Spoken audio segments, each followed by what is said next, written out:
Hello physicists, welcome to February. I've never been one to cheer on the passage of time, but I think everyone has had enough of January 2021. Okay, on Friday we had a quiz.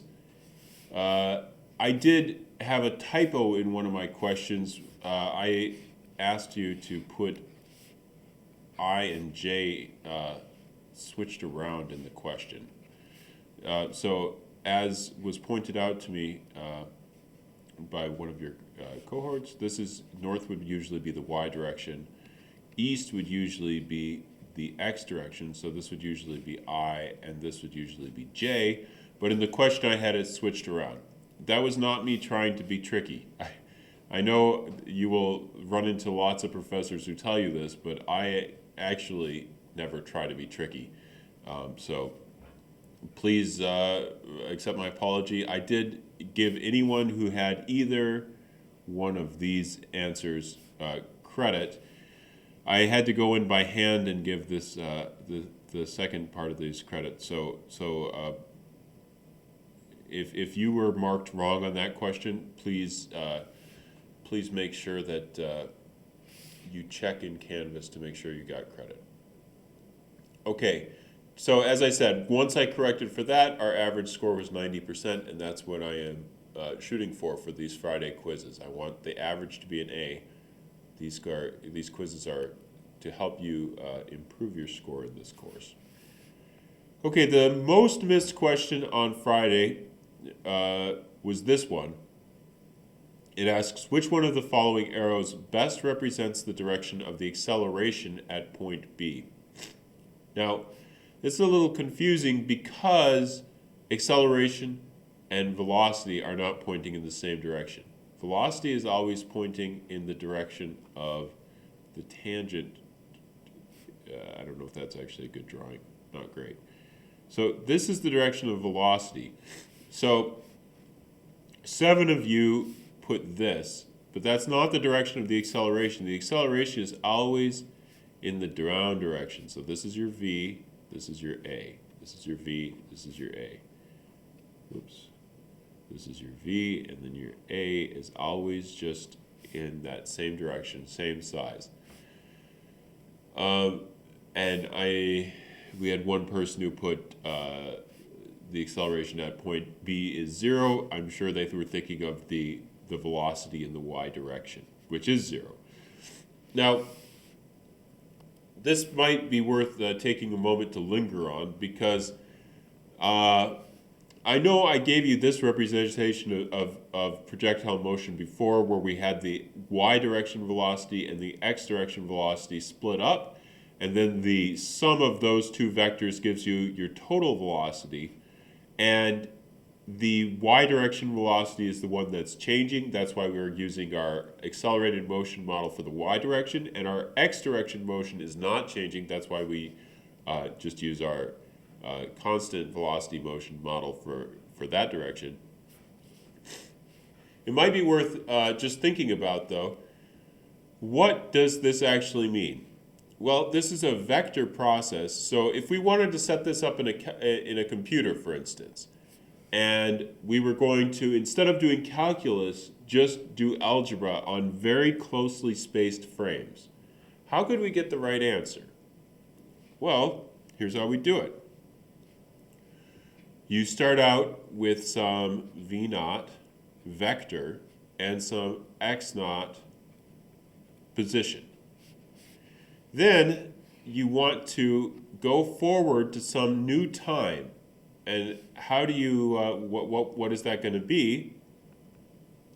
Well, our new velocity at that time is going to be, our velocity at delta t is going to be whatever our initial velocity is, plus our acceleration times that delta t. Okay, then what would our position at delta t be? It would just be whatever our position was. So this should be position at time 0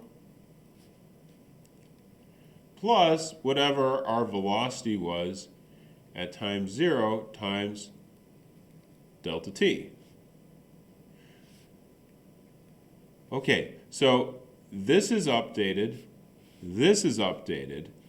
and then for our next time step, we would have to use, instead of our V naught and instead of V naught in here, we would use our V delta t. Instead of our V naught, we would use V delta t right there. And so essentially, this is a algorithm where you could put this on a computer, and you could create a system just using your vector algebra. And I know the first time I did this, I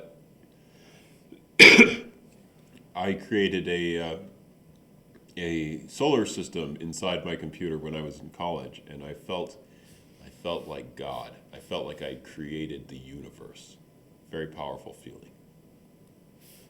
Okay, the second most missed question was this one. This one I don't think is fundamentally that hard. The thing to keep in mind, it says, which one of the following graphs represents the y component of the velocity of the ball versus elapsed time? Well, the y component is the one that's being accelerated, so it's going up, and it gets slower. It goes to 0 as your velocity in the y direction, and then it turns around and your velocity becomes negative, so it's got to be this guy. However, I have some sympathy for people who put down that, because if you look at the, at different points on this curve, the velocity is going to trace out that sort of a path, but just be careful.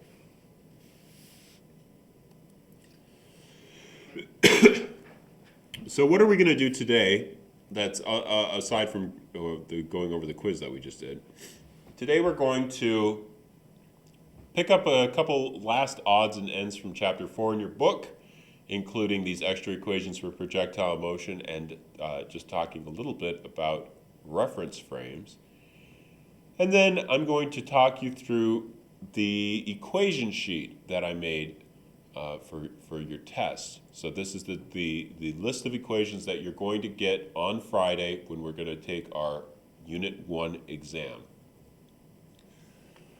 Okay, so starting out with our extra equations. So these are what we've already had. We said that in the y direction, we use accelerated motion because gravity is only pulling our object up and down, so it's only accelerating our object up and down. It's not pulling it back and forth. And then in our x direction, we get to use just constant velocity motion. So for instance, if I just want to think about a particle that starts at a position of 0 in the y direction and 0 in the x direction, I can figure out how to write its trajectory. How would I do it? Well, here's my initial velocity at some angle, and I would split that up into an x component, which would be v naught cosine theta, and a y component, which would be v naught sine theta. And I could stick that into these equations. So that would give me y equals 1/2, and I'm going to just put in the acceleration there of minus g, minus 1/2 g. Remember, that's 9.8 meters per second squared, t squared, plus I'm going to stick in this for my v naught y, my initial velocity in the y direction, v naught sine theta times t, and I'm just going to say that's 0. And I would put in x equals v naught cosine theta times t. Now, if I wanted to find an equation for the trajectory of my projectile not as a function of time, that's this equation, what would I do?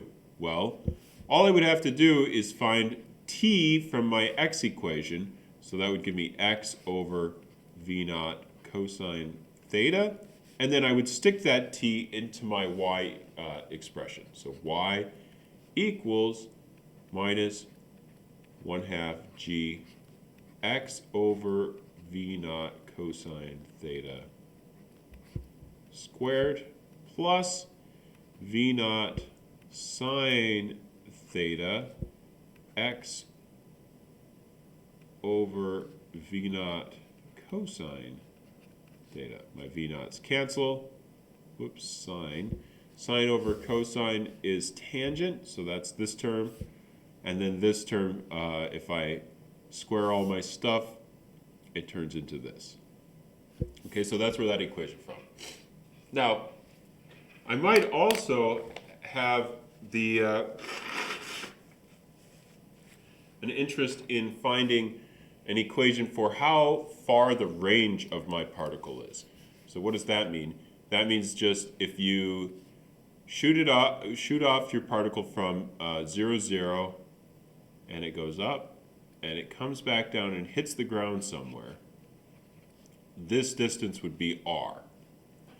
How would I solve for that? Well, I would just take this equation and I would stick in 0 for y and solve for x and call that xr. And then I would solve it and it would give me that. And I would need to do a little bit of extra work because you notice instead of having cosine squared, they've changed that using a double angle formula to neaten up the expression a little bit. But basically the idea is right there. So, okay, what sorts of problems would that help me solve? Okay, so here's a problem that might be hard if you didn't have that expression for the range. It's easy if you do. Football bay is kicked at a speed of v at an angle of theta with respect to the horizontal direction. If b is kicked at the same angle but with a speed 2v, what is the ratio of the range of b to the range of a? Okay, now obviously from your experience, if you kick something going faster, it's going to go farther than if you kick it going more slowly. Okay? The question is how much more? And this helps us find it out. So if I put in 2v instead of v, what happens? Well, I get my R2 equals, I'm going to put in 2v naught squared over g times sine of 2 theta. My R2 is going to be 4v naught squared g over times sine of 2 theta, which is 4 times the original range. So I should call that range B and range A. Okay?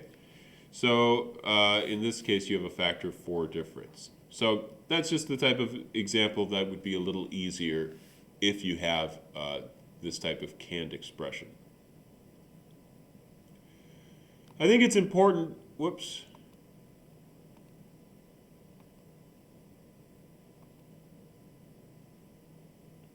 I've left out something. Just a sec.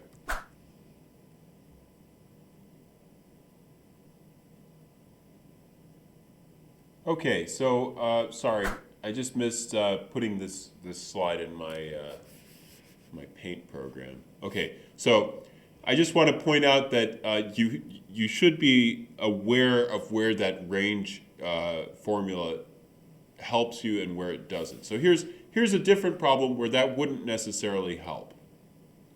But this is a good problem for thinking through projectile motion nonetheless. So this is one that I thought about putting on your quiz on Friday, but I thought we maybe should just discuss it today instead. And here it is. So cannon A fires balls with twice the initial velocity of cannon B. Okay, so we have A that shoots off balls. That would be A. And then B is not going to go quite as far because the initial velocity is smaller. So VA and VB, VA naught and VB naught. Cannon A fires balls with twice the initial velocity of cannon V. So VA naught equals 2 times VB naught. Both cannons are aimed horizontally and fired. How does the horizontal range of cannon A compare to that of cannon B? Will it be the same? Will it be 0.7, 1.42, or okay, 0.5? So if you haven't had any experience with this type of problem, you might be thinking to yourself, well, geez, I'm not sure I have enough information to solve this. It seems like I haven't been told how fast either one is going. I don't have a lot of extra information here. Okay, so let's try to think it through. The key thing that might not stick out in your mind if you haven't done this type of problem before is how important this word horizontally is. Okay, and what's important about that is that it tells you the direction of your initial velocity. The question I would ask you is, what is the initial velocity in the y direction for these? The answer is 0. All of the initial velocity is in the x direction. So that means that if I wanted to set up an equation for how much time this takes to hit the ground, right? I could do that as a y direction problem and say minus 1/2 gt squared plus v naught t, but that's 0. And let's just call this height y naught. Why not? Okay, so look at this. This is the same equation for A and for B, because the initial velocity for A and for B is 0 in the y direction. Conclusion, A and B spend the same amount of time in the air. Okay, why is that important? Well, if you're looking at the x direction equations, x equals v naught t plus x naught. Let's just put this at 0. If I have xa at this time, it's going to be 2vb times t. If I have xb, it's going to be vb times t. It's pretty clear that if we're considering the same amount of time, that being the time that it takes for this to hit the ground, xa is going to go 2 times farther than, let me see, the range of cannonball B is about half of cannonball A. I think that's right. Okay, so the key thing to realize here is that when you're shooting horizontally, that means that the velocity in the y direction is 0. That means that you can find out the time, and once you know the time, you can find out the question that you were asking, which is about the distance. So that's a very common kind of flow chart in these projectile motion problems, is that you have to analyze the problem, figure out something about time and apply it to distance, or vice versa. Find out something about distance and apply it to time. Okay. So, as I said, we're just kind of covering up loose ends. On Friday, what we covered was uniform circular motion, and this approximately describes things like satellites going around the Earth, communication satellites like work with your cell phones are a good example. The moon is also a good example of a satellite going around the Earth. The Earth is also a good example of a satellite going around the sun. I suppose you could say the sun is a good example of a satellite moving around the center of the Milky Way. Anyway, so the thing that I was trying to get across on Friday is that if you're going around the circle in some direction, it doesn't really matter which, as you're going around the circle, your velocity is changing, your speed is not changing. And so there's some kick that you have to be given, and that kick is always determined by the direction of the center of the circle. So the acceleration is always towards the center of the circle, and it has some size which is related to the speed that it's going, that the object is going around the circle, and the radius of the circle. And that speed is just going to be the distance around the circle, 2 pi r, divided by the amount of time it takes to go around, which we call the period. So that's in seconds. This is in meters. Meters over seconds gives you meters per second. That's a speed. Okay? Now, what would be a good type of problem that we could solve with this? Well, here's a classic one. I have circled the answer because you can put in the all of the numbers on your own time. But let's see how to set this problem up.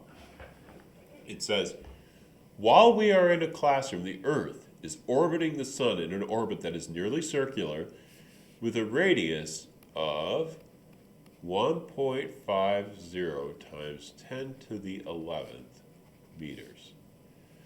Assuming that the Earth is in uniform circular motion, what is the centripetal acceleration of the Earth in its orbit around the Sun? Now, this is a good problem because it's a little bit of a thinker.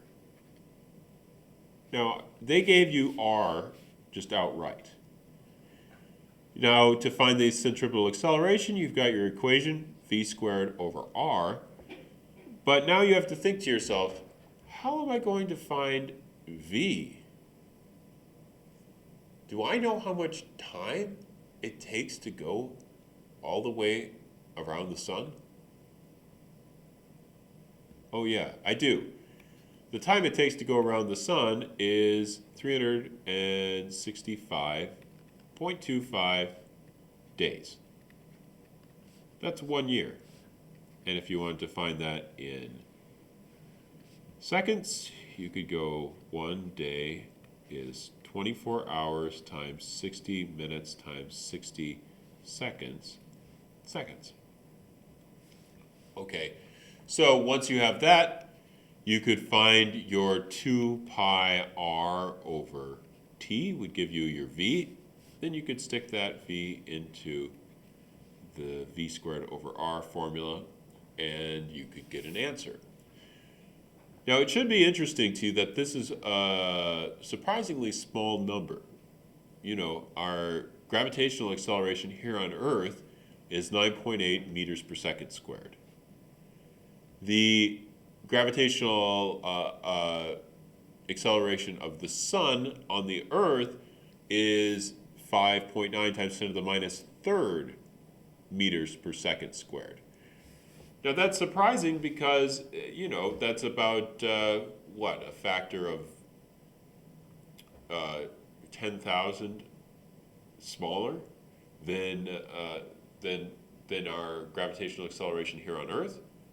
However, you're going over very large distances over fairly large times. A year is a reasonably large amount of time, and so that all adds up, and you get where you need to go. So, interesting fact. All right, now the last thing in Chapter 4 that we didn't go over was the idea of coordinate transformations. And it's not something I'm going to test you over, but it is sort of important in the history of physics. And a fair amount of, if you're going to go on and take more physics courses, if you're an engineering student here, or if you're just interested, have to do with transforming from one reference frame to another. Now, what do I mean by that? Well, here's an example of two reference frames. Suppose that there's a person on the side of the road, and she's watching a dog chasing a pickup truck, okay?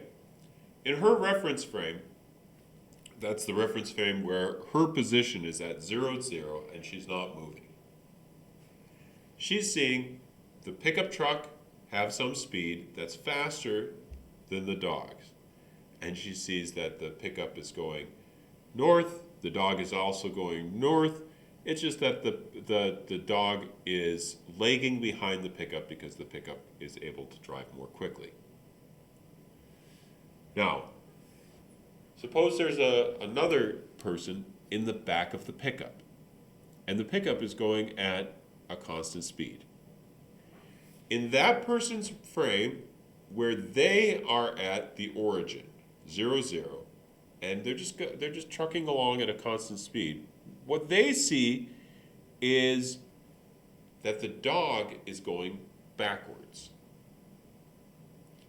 And there's a principle called Galilean relativity, which says neither one of those people is wrong, neither one is right. They just have different reference frames, and they're describing essentially the same thing happening. The dog going backwards, and the person in the pickup staying stationary, or the dog going forwards and the pickup going forwards more quickly. Now you can see that those two things are the same story.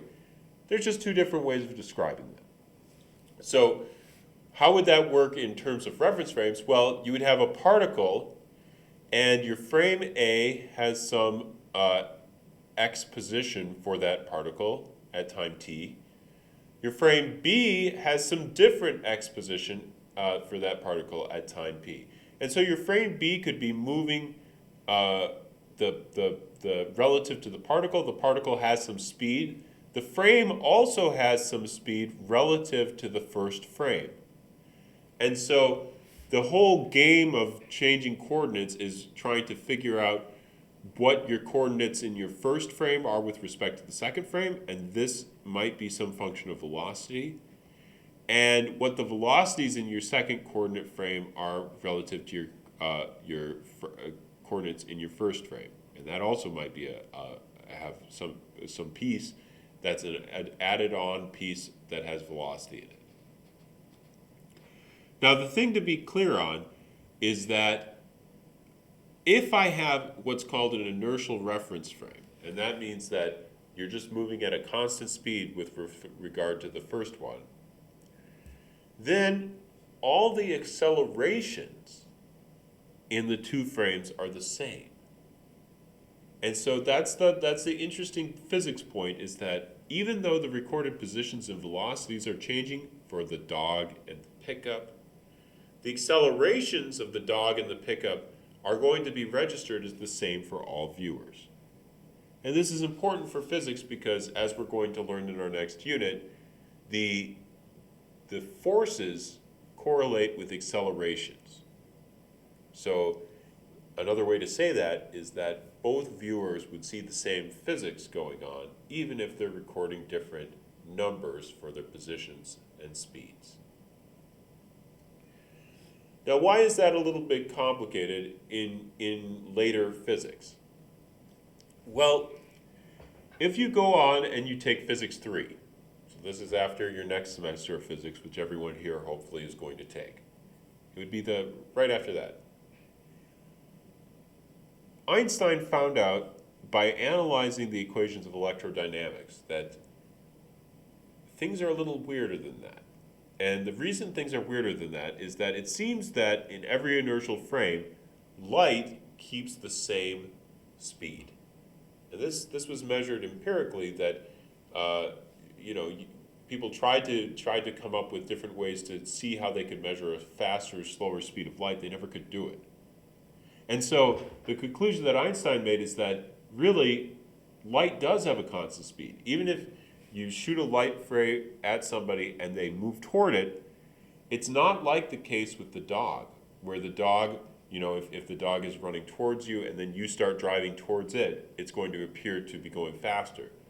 There's something funny going on at high speeds like that of light, such that even if you think that you're going towards it, it's still just going at the same speed. And the way to rectify this, to make it consistent, is that you have to screw up your coordinates such that time and space get mixed together.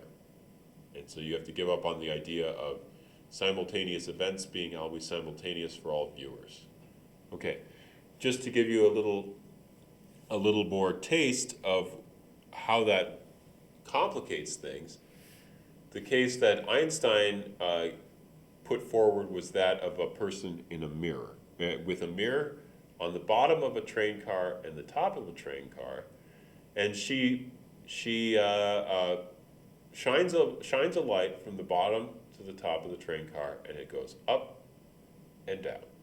Okay, and she measures the same speed of light, so the speed of light is constant for her, and the distance that it goes, the time that she measures, speed of light is the distance that it goes over the time. So the time of the girl on the train is going to be c over d. However, for a person who's standing on the platform watching this happen as this girl goes by on a glass train car, he sees that the light took a longer path. So that c that he measures is again just the same speed of light, but it's a bigger d over t. Wait, did I screw this up? C equals d over distance over time. Whoops, this should be distance over c. So the time that he measures between these two events, the light going up and coming back, is going to be that bigger distance. This length and this length are longer than that and that this girl is measuring. And so Einstein's conclusion was that less time, because this girl is measuring less distance having elapsed, less time is passing for the person on the train than the person watching the train pass. And this actually has empirical consequences. For instance, if you speed a radioactive particle up, it will decay more slowly because time is moving less quickly for that particle. So if you're interested in this effect, I recommend that you Google time dilation. And I also encourage you to watch the film Interstellar, which has some very nice, intuitive sorts of examples of these sorts of effects. Okay, but back to business. So the last thing I want to talk to you is about the equation sheet. I've put this up on Canvas. I want you to look at it. I want you to make suggestions about things that you would like to see on it that aren't on it already. And my attitude is that if something is on this equation sheet, you should understand it. There's no optional expressions on this thing. Every single piece of it is something that we've done problems with and is fair game for the test. So let me just quickly go through what's on here. So the first thing that's on here is unit conversions. You should be ready to do problems with train tracks. I would definitely expect it to be something where there's like a feet cubed per minute or something like that, where you have something that where you're going to have to use several copies of train tracks to get the right answer. So here's where you're doing meters cubed, feet cubed, so you have to use 3 copies of the same train track.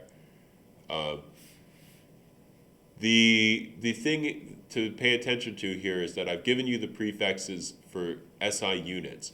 So for instance, if I put something as micrometers squared and I want you to convert it to meters squared, for instance, I would expect for you to be able to look up on here that 1 micrometer is 10 to the minus 6th meters, and then you could be able to write 1 as 10 to the minus 6th meters over 1 micrometer, for instance. And you might have to do a square of that. So something like that. If it was something like feet, or inches, and it wasn't on this, I would have to give you that explicitly within the problem. Okay? So that's expressions 1. Expressions 2 is all of the definitions defining motion. I encourage you to look at that because I haven't really given you everything. I haven't given you all the vector expressions for these. I've only given you the one-dimensional version, and I expect you to figure out the three-dimensional if you need it. So for instance, average speed I've given you. I haven't given you average velocity, but this here is average velocity. The limit of the average velocity as time goes to 0, as you squeeze down that limit, like you do in calculus, is the instantaneous velocity. And here I've given you the derivative expression for the instantaneous velocity. And then for average acceleration, I have given you the expression there where it's the change in v, so that would be like v2 minus v1, v at the end of the story over v at the beginning, over delta t, which would be t2 minus t1. Okay, and then I give you the derivative. I also gave you the displacement and the velocity as integrals, and so you should be able to use that finding area under curves like we did in some of those class problems. Okay, what have I given you in terms of the constant acceleration model? These two equations at the top are the real meat of it, where the velocity is changing in some way and the position is changing in some way. These three are derived equations that come from the top two, but they might be useful, and so I gave them to you, and you can choose to ignore them if you want. What else did I give you? I gave you g, 9.8 meters per second squared, so you don't have to remember that if you don't want to. Notice, let me just say, notice that I didn't give you any further information about using the constant velocity expressions for the x directions and the accelerated for the y. I just give you the constant acceleration motion. What else did I do? I gave you some vectors in trigonometry. So I gave you all your trig functions, sine, cosine, tangent, cotangent, secant, cosecant, blah, blah, blah. Your vectors, unit vectors, adding vectors, you add components. Okay, I did not give you something that looks like this, something 0, 90, 180, 270. I do expect you to remember that.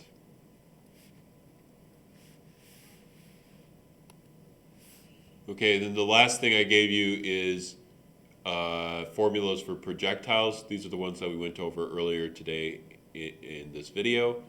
And then formulas for uniform circular acceleration, which we also went through in this video.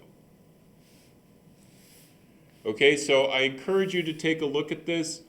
If you think of something you would like on here that you don't see on here, please let me know. The worst I can say is no, and that's not a pleasant experience, but you're no worse off than you were at the beginning of the day. Okay, so take a look.